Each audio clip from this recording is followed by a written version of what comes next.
Muy buenos días, queridos hermanos. Paz y bien para todos ustedes.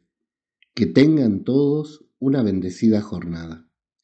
En esta oportunidad nos acercamos para compartir una catequesis. ¿Cómo hablar de Dios? Esto está tomado del Catecismo de la Iglesia Católica. Nos ponemos en presencia de Dios en el nombre del Padre, del Hijo y del Espíritu Santo. Amén.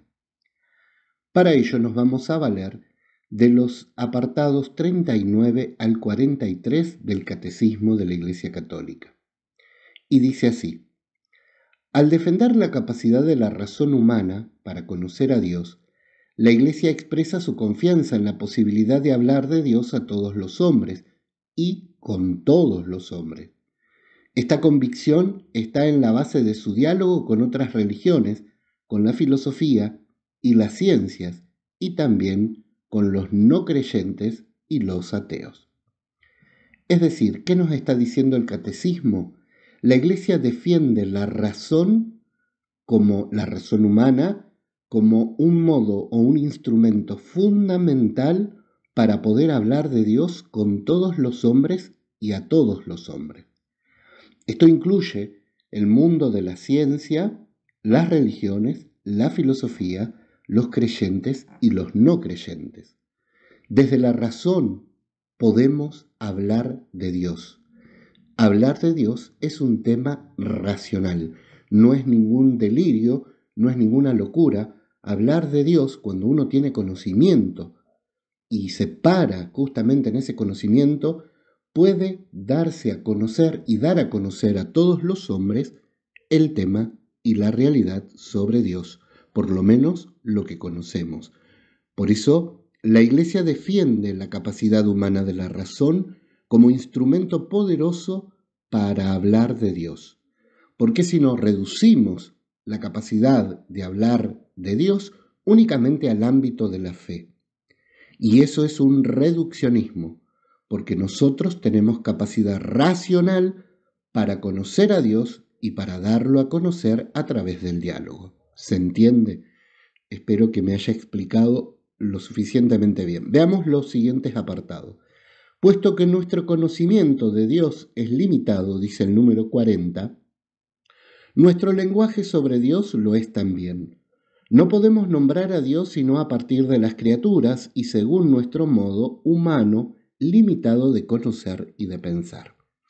Uno de los grandes problemas que enfrentamos en el campo de la teología, en el estudio sistemático sobre las cosas de Dios, es que es difícil el lenguaje o insuficiente el lenguaje para expresar realidades que de suyo trascienden el lenguaje humano. Piénsenlo de esta manera. Hay realidades humanas que se nos vuelven imposibles de decir. Por ejemplo, si yo tengo que darle a conocer un color a una persona no vidente, ¿cómo se le describo el color rojo, el color azul, el color verde a una persona que no lo ve? ¿O cómo puedo explicar a qué sabe o cómo se siente un perfume a una persona que no tiene olfato? ¿O cómo puedo dar a entender a qué sabe o cómo se siente en el gusto una comida a una persona que no ha probado nunca esa comida? Son metáforas, aproximaciones, pero de suyo la experiencia no la tienen. Lo mismo podemos decir con realidades humanas más profundas. ¿Cómo expresar determinadas emociones y sentimientos que están en el corazón de las personas? Cuando decimos te amo, estamos diciendo un concepto, pero a veces ese concepto no nos alcanza para expresar lo que de suyo estamos sintiendo en el corazón. Esa palabra se vuelve algo tosco, obtuso, corto, como si fuera un ladrillo, y en realidad estoy queriendo expresar unas cosas mucho más profundas. Pero bueno, ahí vemos justamente la limitación del lenguaje humano para hablar de realidades humanas. Imagínense para hablar de realidades divinas, lo limitado que es nuestro lenguaje. Esto lo tenemos que tener en cuenta también, así como la razón es una herramienta poderosa para poder dialogar con todos los hombres, debemos saber que el lenguaje humano también es un obstáculo muchas veces porque no nos permite expresar con toda intensidad lo que subyace en la experiencia de Dios. Veamos qué dice en el apartado 41. Todas las criaturas poseen una cierta semejanza con Dios, muy especialmente el hombre creado a imagen y semejanza de Dios. Las múltiples perfecciones de las criaturas, su verdad, su bondad, su belleza, reflejan por tanto la perfección infinita de Dios. Por ello, podemos nombrar a Dios a partir de las perfecciones de sus criaturas, pues de la grandeza y hermosura de las criaturas se llega por analogía a contemplar a su autor, dice Sabidurías 13, versículo 5. Bello esto, ¿no? Fíjense, nos está diciendo el catecismo que podemos empezar a hablar de Dios a partir de la perfección y la belleza de las criaturas. Si podemos reconocer la belleza, la verdad, el bien, hemos de decir por vía de eminencia, es decir, por ascendencia, por escalera, que si el mundo es bello, eminentemente, altamente o muchísimamente, más lo es Dios, que es el creador de la belleza del mundo. ¿Se entiende? Si decimos de algo que es bello, bueno o verdadero, hemos de pensar que de Dios estas mismas notas de su creador están en un sentido superlativo, en un sentido amplio, y de a partir de esas perfecciones también podemos hablar de Dios, encontrando en la naturaleza, en el orden, en la belleza, en el bien, elementos que son rastros del Creador. Veamos qué dice en el apartado 42. Dios trasciende toda criatura. Es preciso, pues, purificar sin cesar nuestro lenguaje de todo lo que tiene delimitado, de expresión por medio de imágenes, de imperfecto, para no confundir a Dios, que está por encima de todo nombre y más allá de todo entendimiento, el invisible y fuera de todo alcance, con nuestras representaciones humanas. Nuestras palabras humanas quedan siempre más acá del misterio de Dios.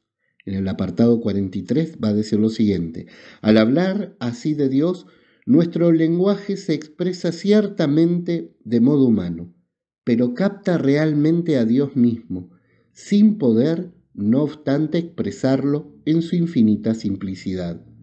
Es preciso recordar, en efecto, que entre el Creador y la criatura no se puede señalar una semejanza tal que la desemejanza entre ellos no sea mayor todavía, y que nosotros no podemos captar de Dios lo que Él es, sino solamente lo que no es, y como los otros seres se sitúan en relación con Él. Esto es tomado de Santo Tomás. Bien, vamos a detenernos en un par de aspectos de estos últimos apartados. Dios trasciende a toda criatura. Así como decíamos que a partir de la belleza, del bien, de la bondad, de la verdad de las cosas creadas como elementos de perfección en el mundo, podemos partir de esas notas a su creador y decirlo en grado máximo. También debemos reconocer que no nos debemos quedar en las criaturas, porque hay muchas representaciones religiosas, mentales, que se quedan adorando el orden de la naturaleza. Al ver el cosmos, el universo, los planetas, la perfección del universo, se quedan adorando a los astros, a las montañas, a los ríos y a los mares. Todos esos elementos son criaturas hechas por Dios. Y si nos sorprenden y si nos sobrecogen en su hermosura, en su perfección, en su verdad, cuánto más debiéramos sobrecogernos pensando en el que hizo todo ese bien, toda esa belleza y toda esa verdad. No nos podemos quedar adorando a las criaturas, nos invita a mirar hacia arriba, levantar la mirada para descubrir al Hacedor. En el último apartado dice que de Dios no podemos captar la totalidad de Dios. Es más lo que no sabemos que lo que sabemos de Dios. Si conociéramos a Dios, que es infinito, no seríamos humanos. Simplemente nos aproximamos y terminamos reconociendo que sabemos, que conocemos más de Dios lo que no es que lo que verdaderamente es en su esencia. Esto lo dice Santo Tomás. Esto se llama la vía negativa, ¿sí? La vía negativa de Santo Tomás es decir de Dios todas aquellas atribuciones que no es. Por ejemplo, Dios no es temporal, Dios es eterno. Dios no es material, Dios no es finito. Son todas notas negativas que nos van describiendo por aproximación el ser de Dios.